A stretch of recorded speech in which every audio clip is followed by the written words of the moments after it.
Hi there, I'm Rodney. I run This Must Be Talking Heads, the podcast, the YouTube channel, the website, the Instagram account, the everything.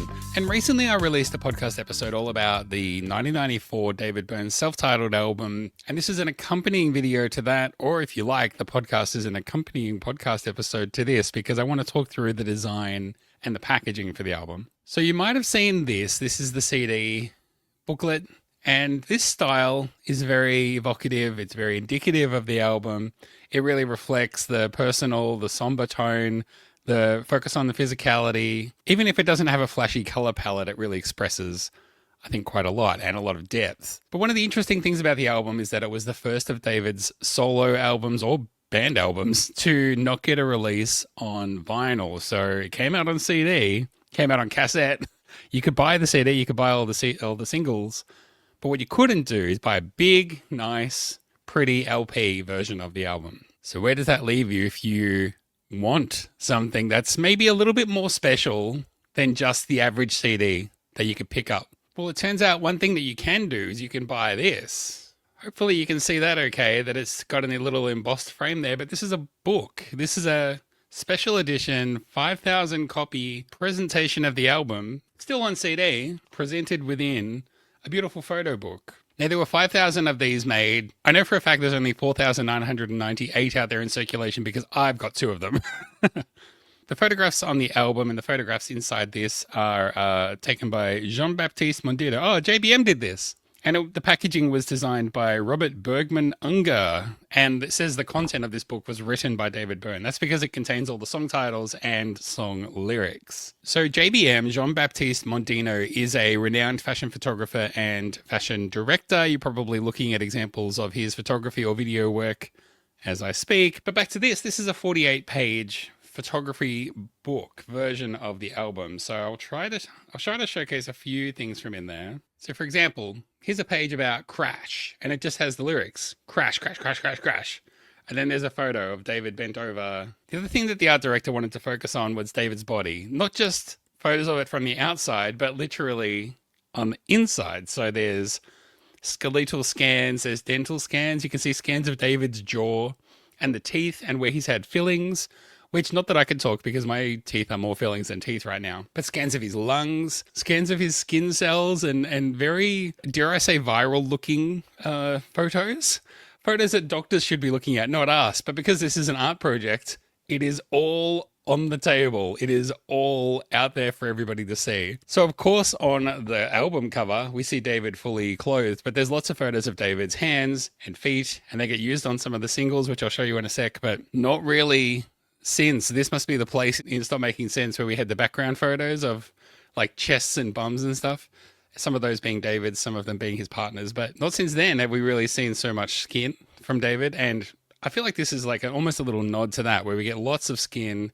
There's photos of David fully clothed and then there's photos of David less clothed. The last thing I wanted to point out about that special book edition of the David Byrne album is that it was shown as part of the Sound Off Top 100 CDs, music videos, and print collateral collection at the Denver Art Museum. So it has been recognized, rightly so, and has its place among the very best of album packages. It's also a variation on the standard album top image. So the standard album version CD has a different artwork on top of it than this one has. And then the promo one has a different artwork again. So if you pay attention to things like the artwork that's on top of the actual physical printed CD, there's plenty of variations out there. You can pick and choose your best one, I guess. So again, I feel like this is just an interesting little thing that came out at the time, and you can still track some of these down, most of them in pretty good condition. But it's something nice that you can hold, you can put the album on and flick through it. You can put it in your bookcase alongside all the rest of your albums, and it just sits there, and it feels like the album has a place amongst all those other albums that you've collected. So it really makes it feel like it fits in a bit better. And just to wrap up the conversation, like I said, you probably got the David Byrne CD, or maybe you just stream it, I don't know. But you get little glimpses of some of the other artwork on things like this. This is the David Byrne Angels CD single. Angels, Princess, and Ready for This World. 2 studio tracks, non-album tracks, but they're both good. I'm going to do a podcast episode soon on like B-sides and bonus tracks and things. In season 1 of the podcast, when I was talking about the Talking Heads albums, if there were bonus tracks, I would sort of tag them onto the end of the album. I decided for the times when I'm talking about David Byrne to put them all into a big grab bag episode so I can cover not so much live tracks, but like tracks that were recorded for a cause, tracks that were a collaboration, tracks that were B-sides, and just lump them all together. So that'll probably actually be the next podcast episode that I work on. But if you want to see more of David's body, this is a promo single for Back in the Box. You can see shoulders and Adam's apples and stuff on there. What's on this one? Back in the Box edit version and Back in the Box album version. So that's great. I feel like those kinds of CDs are for people who like just like the song but don't really want to commit to buying the album. There's another thing that I've got, which is just the promo release of the album. It's not really...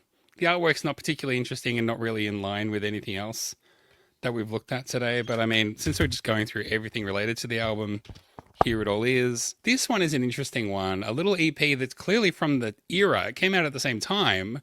The photography style very similar. Obviously, David's look is very similar. Not related, strictly speaking, to the album at all, but it's called Songs for Swinging Lovers, Electro-Acoustic Music for the Mind and Body. I guess that's on theme for what we're talking about. It contains the live cover of Gypsy Woman, which I covered on the podcast episode. Live cover of God's Child.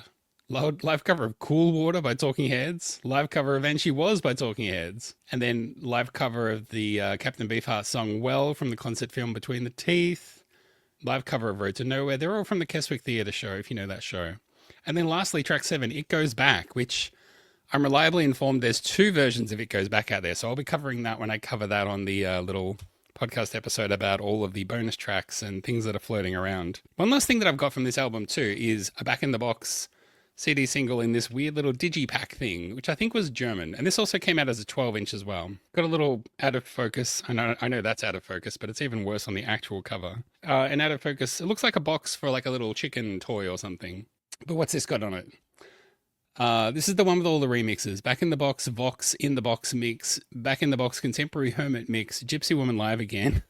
Gives that a run. Back in the Box Gut Reaction remix, A Woman's Secret ambient mix. I'll get into that on this grab bag episode as well. That's interesting. Back in the Box album version and Cool Water live. So there you go. An odd one to finish off an odd release. Cool Water live, but okay. So there you go. What do you think of that release? Let me know. Are you going to try and hunt one down? Do you even like this David Byrne solo album? And if you haven't listened to the podcast episode, please go and check it out. Thanks for watching and listening. That's all from me. I'll be back with more podcasts soon and hopefully more videos here soon. So stay subscribed. Let me know what you'd like to see. And I'll talk to you next time. Bye-bye.